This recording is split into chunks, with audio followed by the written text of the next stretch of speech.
where a Jewish German officer in the French army, his last name was Dreyfus, he was accused by France for being a spy for Germany. And he was scapegoated and sent to prison. I don't remember if he was executed or not, but I know he was definitely found guilty. And so Herzl went, that's it.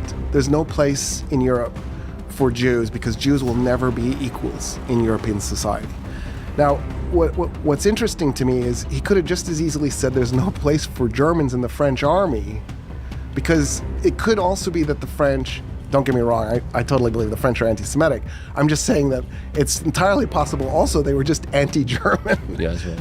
And so, here's this Jewish German officer in the French army, and they're like zapping him because he was easy pickings.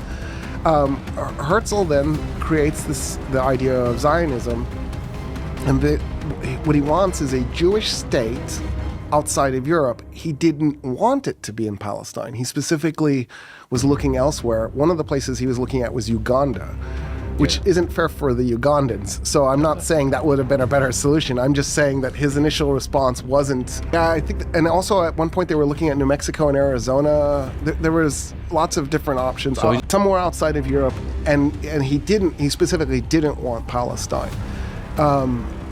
As his movement grew, the majority of Ashkenazi members that were in the Jewish European community that were in his Zionist movement began to say, no, it has to be Palestine. We're going home. We're going back to our home. Here's the tragedy in that moment. I totally support that. Why not go home? You're Jewish, you want to be in Palestine. Wonderful.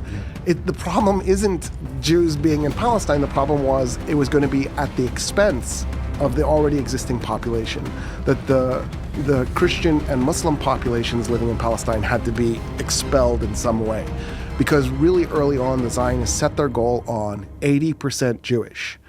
They wanted 80% Jewish because they felt 1/5 of the population being Arab, if there was a rebellion or an uprising, it would be easily put down.